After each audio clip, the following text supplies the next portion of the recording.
Sveiki, tai mano 9 video ir dabar esu kaip tik po sporto pabėgiojęs, esam Vingio parke, estradoj.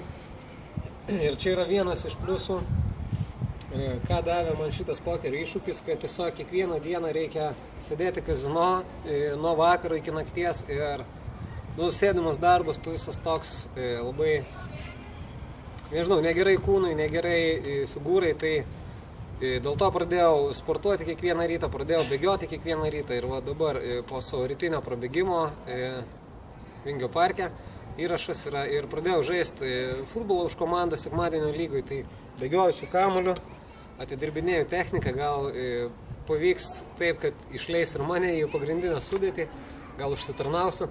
Tai žodžiu, apie pokerį dabar šiek tiek. Tai išėjau į finišo tiesiąją, reiškia, liko paskutiniai 5 turnyrai. Ir 3 iš jų dideli, tai jeigu kažkurį iš jų pavyks gerai hitinti, laimėti pirmą vietą arba kokią antrą, tai praktiškai galiu laimėti reitingę pirmą vietą, dabar esu 6. Ir, tai tikrai dar jaučiuosi gerai ir turiu galimybę būti arba 1, arba 3, tai viskas tvarko yra.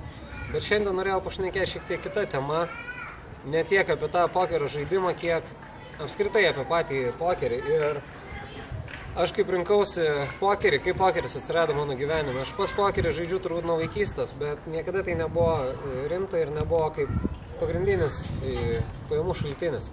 Tačiau prieš 5 metus vyko tam tikri pokyčiai mano gyvenime ir aš atsisakiau rūkymo, mečiau rūkyti, atsisakiau alkoholio, atsisakiau mėsos, tada perėjau į vegetarinę mitybą.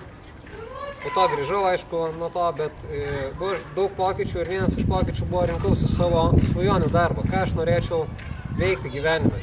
Ir aš savo iškėliau 5 prioritetus. Pirmiausia, tai kad nebūtų jokio viršininko, kad dirbčiau savo.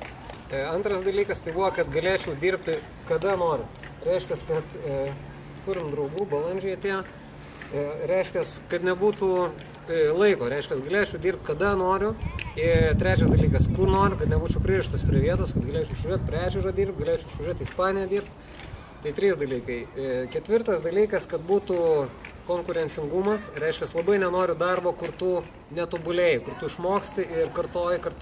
Noriu tokio, kur tai vis yra didelė konkurencija ir jeigu tu nejudi, tai tave, žodžiu, sutripia. Tai vat norėjau, kad būtų konkurencija ir paskutinis kelionės, kad darbas leistų keliauti ir gal net būtų toks kaip darbo privalumas. Ir viskas šitą apsvarstęs, nusprendžiau, kad pokeris labai gerai tinka. Aš jau žaisdavau, patikdavau ir žiūriu, atitinka visus 5 punktus, kodėl nepabandžius rimčiau. Ir tada pradėjau rimčiau grindinti internetą, buvo porą metų grindinimo internetą. Ir kas dabar vyksta paskutiniu metu, tai yra daug žaidimo live, daug kešo, daug žaidimų internete, daug mokymų yra, steik projektai pradėti, administruoju puslapius pokerio, taip pat rašau blogą ir dar dabar daromas knygos vertimas pokerio. Tai žodžiu, gavosi taip, kad rinkausi šią veiklą dėl to, kad turėčiau daug laisvo laiko, o dabar dirbu po 14-12 valandų per parą.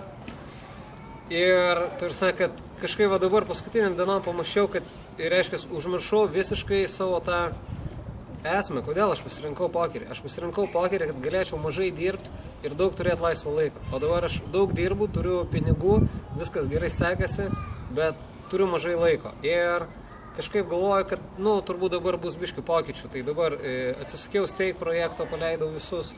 Šiek tiek mokymų mažinu, vasarą turbūt neimsiu nei vieno naujo mokinio, atsisakau kitų projektų, žodžiu, stengiuosi dabar kuo mažiau visko daryti, kad turėtų daugiau laiko savo ir kad dabar pradėjau bėgioti kiekvieną rytą, sportuoti, pradėsiu vėl sveikai maitintis, daugiau laiko pakeliauti ne tik su pokeriu, pakeliauti šiaip savo malonumui, pailsėti. Ir taip pat norėčiau visiems kitiems, kas skaito, ypač pokernius, kas kiekvieną dieną mato tuos lietuvių laimėjimus didelius, kad tiesiog, hebra, pagalvokite, ar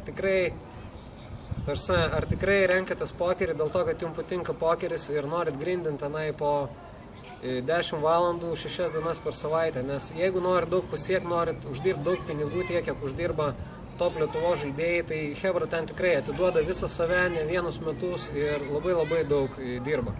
Tai visiems naujokam, visiems pradedantiesiems tikrai raginu pasvarstyti, ar tikrai jūs to norit, ar tiesiog norit, kad pokeris jums būtų daugiau toks for fun dalykas. Tai va, o pas mane patį liko savaitę žaidimo, daug pamastymų ir turbūt bus kažkokių pokyčių mano veikloje, kad daugiau laiko skirti savo ir kad daugiau pokeris būtų tai ne kaip būdas užsidirbti, bet kaip būdas, kuris įneštų į mano gyvenimą daugiau džiaugsmo. Reiškia ir pinigai, ir daugiau džiaugsmo, ir turbūt daugiau kelionių. Tai tiek, su jumis buvo Brilliant, naujienos mano blogė bookprofesionalas.com, Poker News ir Facebook'e.